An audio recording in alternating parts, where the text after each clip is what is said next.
Direktur Utama PT Pertamina Persero, Simon Aloysius Mantiri memastikan pihaknya terus melakukan proses penggabungan 3 anak usahanya, yakni PT Pertamina Patra Niaga, PT Kilang Pertamina Internasional, dan PT Pertamina International Shipping.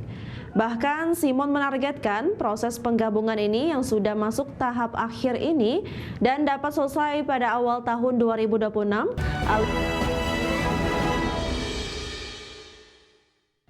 PT Pertamina Persero menargetkan proses penggabungan 3 anak usaha tetap berjalan. Ya, bahkan Direktur Utama Pertamina memastikan proses merger ini selesai pada awal tahun depan.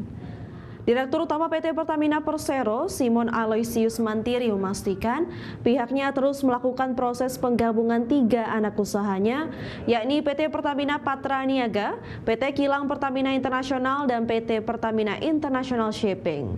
Bahkan Simon menargetkan proses penggabungan ini yang sudah masuk tahap akhir ini dan dapat selesai pada awal tahun 2026 alias 1 Januari 2026 yang nantinya akan disampaikan pada BPI dan Antara untuk mendapatkan persetujuan. Dirut Pertamina ini menambahkan dengan adanya penggabungan 3 anak usaha diharapkan dapat memperkuat kinerja perusahaan di tengah tantangan global. Sekarang kita sedang tahap finalisasi, nanti kita akan laporkan ke Dan Antara untuk mendapatkan persetujuan. Kita sih kejarnya mudah-mudahan per 1 Januari 2026 sudah terlaksana. Itu yang kita kejar.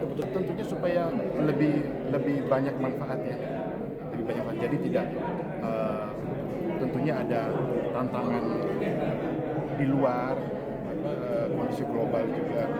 Banyak challenges, jadi salah satu upaya kita untuk tetap meningkatkan performa perusahaan.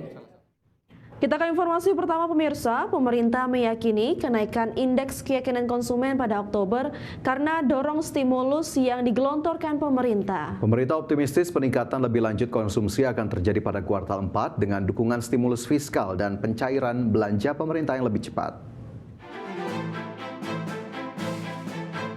Indeks keyakinan konsumen atau IKK pada Oktober tercatat sebesar 12,2 poin naik dari 115,0 poin pada September 2025. Menko Bidang Perekonomian Airlangga Hartarto menyebut kenaikan angka IKK karena stimulus pemerintah turut mendukung optimisme konsumen. Menurut Airlangga, kenaikan IKK ini menunjukkan sinyal para rumah tangga lebih optimis terhadap kondisi ekonomi dan pendapatan masa depan, yang pada gilirannya dapat mendukung peningkatan konsumsi yang merupakan salah satu komponen penting dari produk domestik bruto. Airlangga meyakini peningkatan lebih lanjut dari sisi konsumsi akan terjadi pada kuartal 4 dengan dukungan stimulus fiskal dan pencairan belanja pemerintah yang lebih cepat. Ya kan saya sudah bilang naik. Jadi kita udah lihat dari beberapa data memang di kuartal keempat naik lagi dari segi konsumen. Berdasarkan data Bank Indonesia, indeks keyakinan konsumen pada Oktober 2025 tercatat sebesar 121,2 poin, naik dari 115,0 poin pada September 2025. Komponen IKK seperti indeks kondisi ekonomi saat ini dan indeks ekspektasi konsumen juga masing-masing naik menjadi 109,1 poin dan 133,4 poin pada Oktober. Jakarta, Tim Liputan IDX Channel.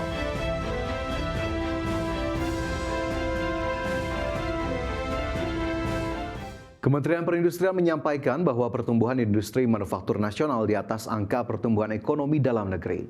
Menteri Perindustrian Agus Gumiwang Kartasasmita mengungkapkan capaian tersebut mencerminkan daya saing manufaktur nasional yang semakin kuat baik di pasar domestik maupun global.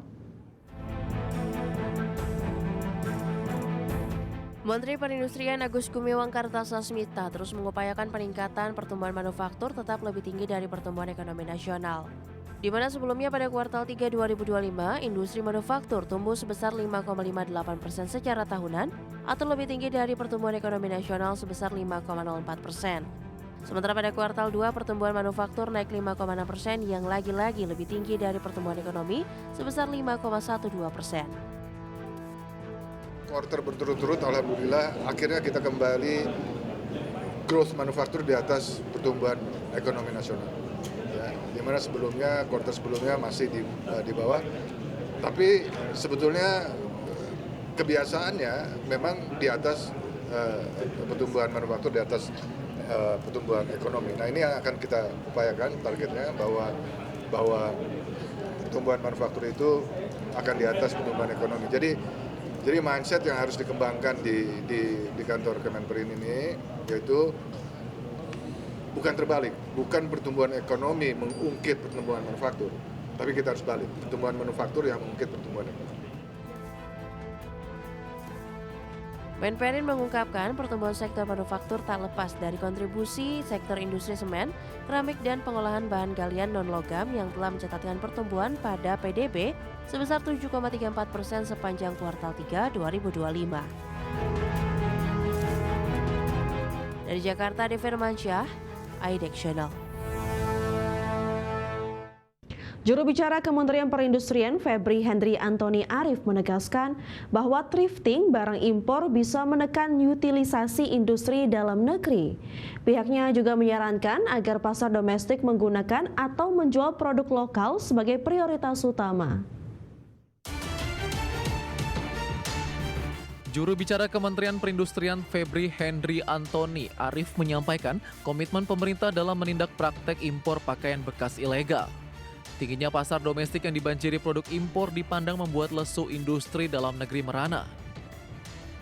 Febri menyebutkan saat ini setidaknya ada 6 industri yang kinerjanya terganggu imbas banjirnya impor produk jadi di pasar dalam negeri, mulai dari tekstil, industri alas kaki, kosmetik, baja, keramik, hingga elektronik.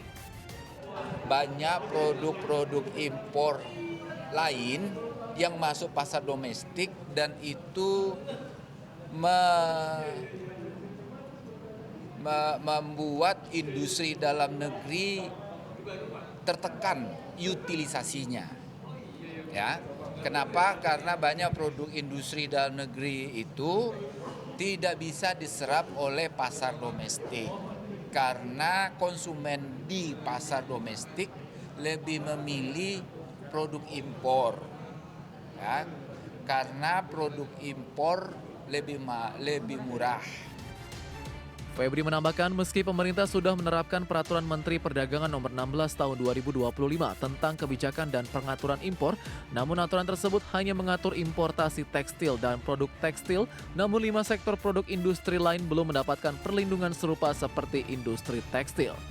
Jakarta, Devi Firmansyah, IDX Channel. Menteri Keuangan Purbaya Yudi Sadewa memastikan pihaknya bukanlah pengusul RUU redenominasi yang ditargetkan rampung 1 tahun ke depan. Purbaya memastikan Bank Indonesia menjadi penanggung jawab utama redenominasi serta memastikan kebijakan tersebut tidak akan dilakukan dalam waktu dekat. Purbaya menegaskan bahwa kebijakan redenominasi rupiah atau penyederhanaan nilai mata uang sepenuhnya menjadi kewenangan Bank Indonesia. Kebijakan redenominasi rencananya akan mengubah nilai nominal seperti dari Rp1.000 menjadi Rp1 tanpa mengurangi daya beli masyarakat. Dengan rencana pembentukan RUU redenominasi rupiah, Purbaya memastikan penerapan kebijakan tersebut akan diterapkan sesuai kebutuhan dan pada waktu yang tepat. Dirinya juga menegaskan bahwa persoalan redenominasi bukan ranah Kementerian Keuangan, sehingga Bank Indonesia menjadi penanggung jawab dari penyusunan RUU tersebut. Redenom itu kebijakan bank sentral dan dia nanti akan diterapkan sesuai dengan kebutuhan pada waktunya. Mungkin nggak sekarang, nggak tahun depan. Tahun depan? Nggak tahun depan. Saya nggak tahu, itu bukan Menteri Keuangan, tapi perusahaan bank sentral kan bank sentral udah kasih